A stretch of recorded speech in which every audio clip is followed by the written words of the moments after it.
Oh no! Oh! What's happening, dudes? Out here on the Wired Freedom, one of my favorite fat tire electric bikes. Man, this thing just has so much pep. Today, taking this thing out for a little durability test.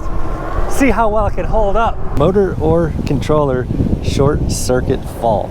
Oh no. Then later in this video, we're gonna look at the new improvements for the 2024 Wired Freedom. Hey, police chopper up there. They're already looking for us. See what we can get up to. 35, 36, keep it going. 38.4, 39. Keep it going. 39.4, 40, I saw 40 on there. Come on, 40. I can't pedal, but it's just showing 40, man. Woo! Oh my God, it's holding 40 steady, dude.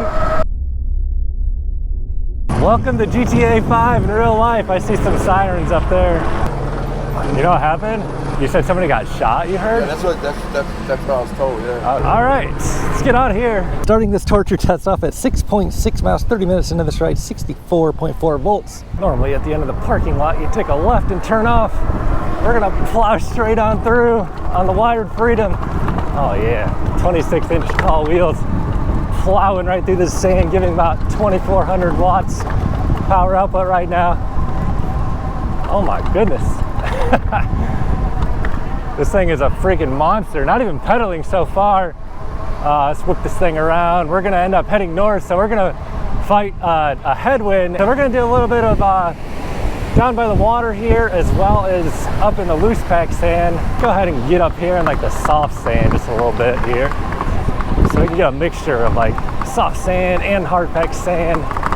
Dude, this thing is just a freaking monster though. The last bike I took out here was the Velotric Nomad, and after not too long of doing this, it started shutting down. And I'll tell you what, man, we were not doing this going at like 15 miles an hour.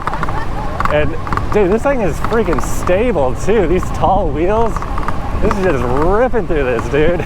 Give the motor a little break. So it's a little bit easier on the motor when you're down here on like the harder packed sand, because you don't gotta like plow through the tough loose pack sand. Obviously, you can see we're picking up 22 miles an hour. Let's see if we can get up this hill. Oh yeah. Oh, whoa, whoa, whoa. Getting a little squirrely here. 2,000 watts. So I did not upgrade that box yet. So this thing's not getting like full breathability in terms of ventilation for the controller. So let's see if the heat builds up and causes a problem or not. Oh look, this guy needs a different bike. Let's show him ours.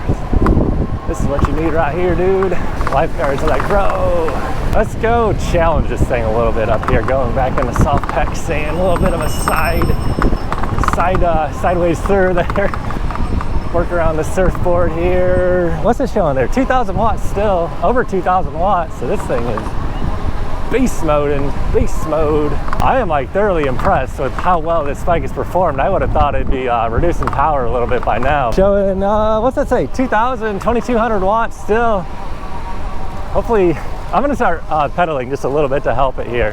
Have it on pedal assist 1, but I'm just flooring it, so it's 2,100 watts. Oh man, I'm starting to feel guilty. I can just feel it working so hard to keep going. All right, man, this thing is still wide open throttle. Surely this thing's gonna start reducing power at some point. 2,000 watts, man. I feel like we've been on this for like a solid 5 minutes or so, running at 2,000 watts. Is this gonna burn the controller up or like the motor? I don't think it can just keep doing this like forever, can it?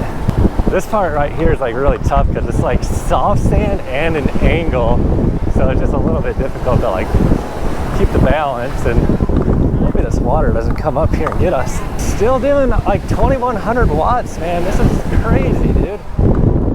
I'm like genuinely nervous that this thing is gonna start like overheating. I feel like I should give it a break.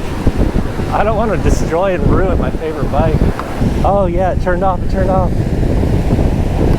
All right, turned off. Throttle fault. All right, so that's about all you can do. Let's see if it's hot to the touch. No.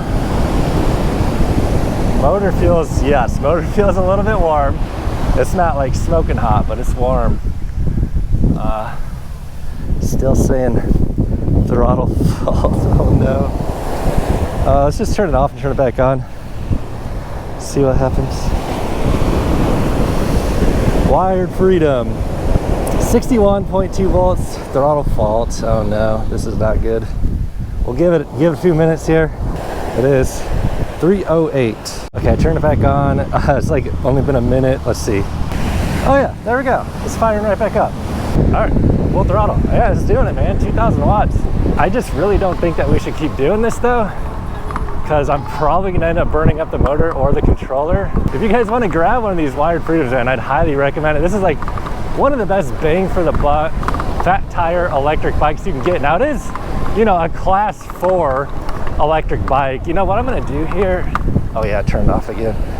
It's turning off, yeah. Don't do this, basically. Let's see here. Oh yeah, it's not wanting to give it power. This is just too much temperature overload, so I'm gonna turn it off and let it take a break for just a few.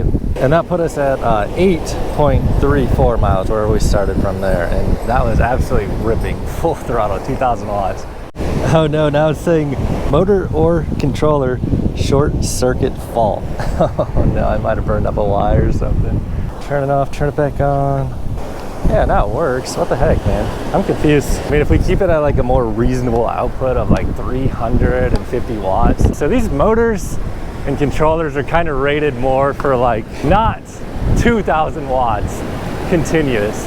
Woo, dang it. I guess we're going in the water. Getting there, man. Still, I just bumped it back down to 1. I'm put back on, you know what? I'm gonna bump it on 3 now. 900 watts, and we're back in business now. Woo! Oh no! Oh, dude, I totally just got so soaked. This whole bike just got completely drenched, dude. Oh my God.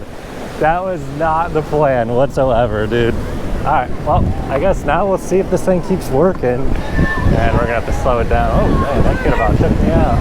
Whoa, whoa, whoa, that's crazy. We're gonna get slashed by another wave here, I think is what's gonna happen. I can't believe this motor is like still going strong. Look how freaking wet this is. Like, if it can survive this, I'm pretty sure it can survive just about anything. Just for the record here, after we cross the pier, we are at basically 10 miles exactly, 9.97. Holy crap, dude. We are about 59 volts on this thing, and I'm feeling a little concerned about making it home. Let's see if we can rip it through here, get a little shortcut in. Oh yeah. So we're down to about 59 volts on this thing. Got to start kind of. So I'll tell you guys the final range on. Oh yeah, no problem. I'll tell you the final range and everything here when we get home. But if you guys do want to grab one of these wired freedoms, if you buy through the link below this video, that would help support my reviews here on this channel. Oh, I don't know why that's beeping. 37, starting to run out of steam a little bit, but I've been pinning the throttle here for about a minute, so it's down to 53 volts. We'll merge over on into the fast lane, I guess.